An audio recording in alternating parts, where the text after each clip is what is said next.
Hey, good morning. It's Patricia Murphy. It's Monday. This is Seattle Now. We're past the Omicron wave, and the hybrid work plans are kicking in. But office workers are coming back to a changed workplace. In a minute, we'll hear what Microsoft has learned from 2 years of working from home. But first, let's get you caught up. Marijuana retailers are beefing up security during a wave of armed robberies at stores. The News Tribune reports that an employee at a Tacoma store was shot and killed during an attempted robbery Saturday night. That's the third fatality tied to a pot shop robbery in 3 days, according to the Seattle Times. The stores are considered targets because of the large amount of cash believed to be on hand. The State Liquor and Cannabis Board has been calling on Congress to change federal banking laws to allow customers to use credit and debit cards. Hope you enjoyed the vernal equinox. Spring sprung onto the scene yesterday, but rain ruled the day. And there's more on the way. It'll stay wet today, but temperatures are supposed to warm up tomorrow. The sun will be around a bit more starting midweek. Over the weekend in sports, the rain tied Portland in their home opener at Lumen Field. Sounders advanced to the semifinals. The Seahawks signed running back Rashad Penny to a one-year deal, and the Kraken traded their team captain Mark Giordano to Toronto. It's been 2 years since about a third of workers put on their sweatpants and started clocking in remotely. Several COVID variants later, a lot of offices are opening again, but it's not a rush back to the before times. Most workplaces have some kind of hybrid situation going on, and that comes with its own challenges. Jaime Teevan has been studying the new ways we work for the whole pandemic. She's a chief scientist and technical fellow at Microsoft Research. They just put out a big report on how work is shifting. Jaime, really good to have you back. Thank you. Thank you. It's my pleasure to be here. A lot of companies are moving to hybrid work schedules sometime in the near future. Do you see this as a long-term solution, or is it just a stepping stone back to full-time in-person work? You know, I will give you a different answer today than I might have a year ago. We've now spent 2 years working remotely and have learned a lot about how to make remote work. And as we start to return to the workplace, we strongly believe that hybrid is the future. There's no going back. I don't want to give up my sweatpants. Yeah, I think a lot of people are feeling the same way, Jaime. And I think the interesting part about this is how management and office culture will end up responding. So let's talk about that just a little bit in office culture, because it has been a while. What do people see as valuable about being in the workplace?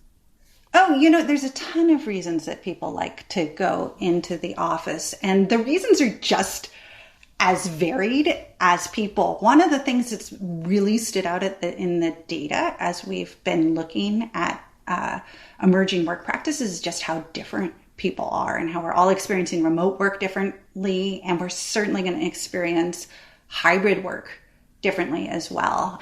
One of the reasons that we're going into the office in particular, that's pretty universal, is actually for social connections, those hallway chats that we used to have, being able to bump into other people. I'm at home right now, but I was in the office this morning and I bumped into somebody in the hallway there. It was great to see her and be able to just chat. I hadn't talked with her in that way for 2 years. So that was pretty awesome. You know, that is true. It actually reinforces a theory that I have about going back to work and what's happening. When I find myself in the office now, I find myself having a lot of conversations with people that I normally wouldn't have over Zoom. We're in person. We're having that, communication right in front of each other. There's a lot more happening there. But I'm not getting a lot of work done. I am not getting a lot of work done. It is difficult for me to go back to my desk and overhear all these conversations that I haven't been listening to for 2 years. This is a huge transition. It totally is, but you're getting really important work done in that process. It's just a different kind of work.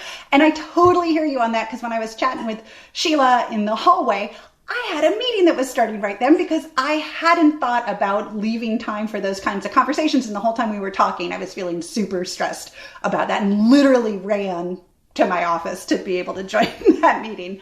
So you're 100% right. Remember how hard it was to move to remote work in March 2020? I mean, that was hard. We didn't know what we were doing. There are all sorts of things I didn't know how to do. I didn't know how to just end a meeting and move on to the next meeting without somebody who needed the conference room. I didn't know how to find the time to use the restroom or get a drink of water. And these had real costs. You know, when we look at the data, we see via EEG brain scans that if you're in meetings back to back after one after another, that you actually, the stress in your brain goes up and accumulates. And we've figured that out. Right? Yeah. I now know how to say, like, thanks for talking. I'll talk to you later, even though I don't have an external forcing function. And we've got technology that helps that. We've got, you know, reminders that your meeting's about to end. We have our calendar now building in 5-minute breaks between meetings. We've figured all those things out. Moving to hybrid is going to have different, but like similar kinds of challenges and similar things that aren't working out. And we're going to think it really sucks for a while until we figure that out. That's a really important point, that the transition is going to be the transition. We are not the same people we were pre-pandemic. So no matter how we proceed at this point, it's going to be challenging. And I'm really glad you and I talked about that positive social interaction that you can have in the office, because there is actually, if we're really honest about it, a lot going on under the surface for people that we don't necessarily see at the office. Parents trying to get their kids home from school, differently abled people trying to navigate experiences that weren't built for them, people of color experiencing microaggressions. If the pandemic has revealed anything that we should have known before, is that the office doesn't work for everyone. How can management address these inequities as we return to in-person work? We certainly, one of the big things that the past 2 years has taught us is how broadly we need to think about productivity. You know, it's not just about how much we're getting done. It's a lot of these external factors. It's how are we helping set people up to get stuff done and to really work towards not just stuff done, but like the important stuff done and work towards meaningful outcomes. And so we've been figuring that out. And there's a lot of ways that management is leaning in to that. You see, for example, in March 2020, only 1 in 67 jobs in the US offered a remote work option. And now we're seeing 1 in 7 jobs posted on LinkedIn are offering remote work. So there's a lot of ways we can think about it. You see companies investing in programs to support well-being.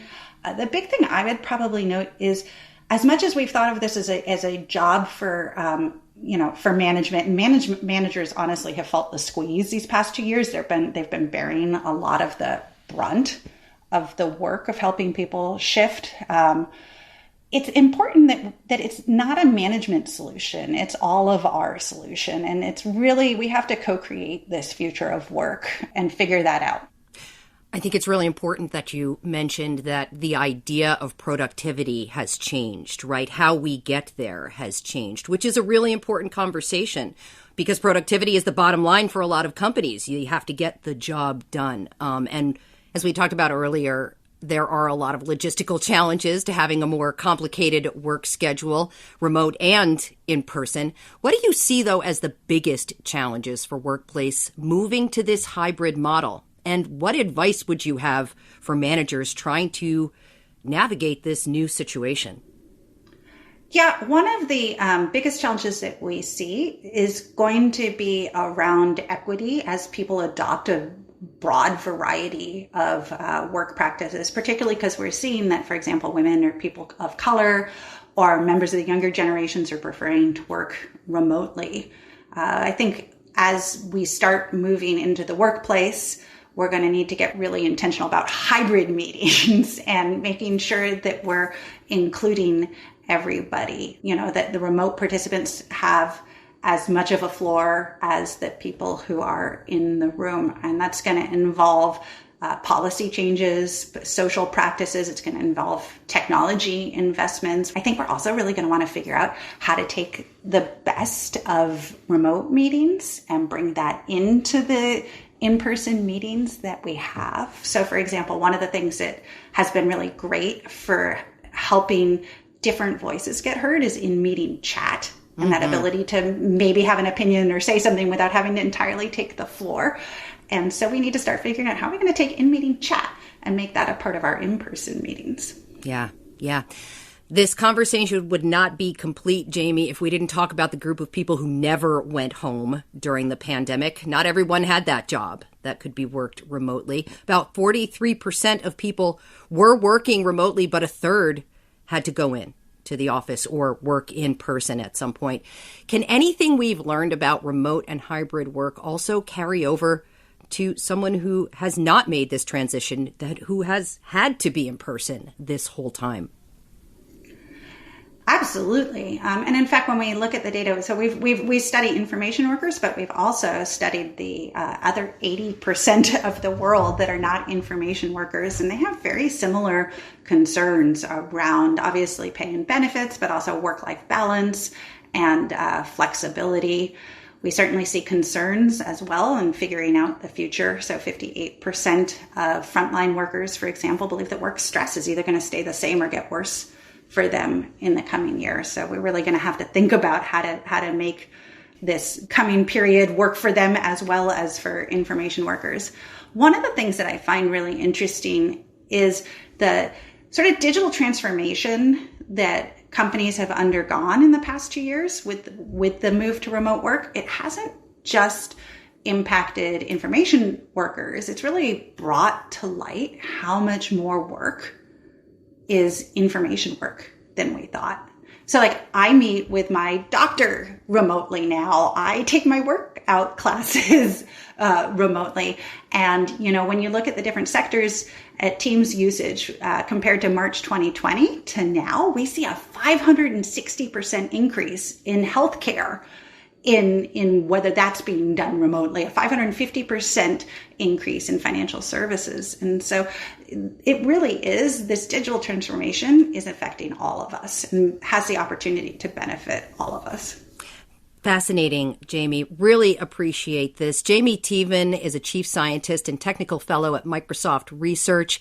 You know, we are all coming out of this together, and maybe the most important thing we can do is offer each other grace during this huge transition. Absolutely. Grace and patience, and really take advantage of this opportunity to make the future of work better for everyone. Yeah, great. Really appreciate it, Jaime. Thank you. Thank you, Patricia.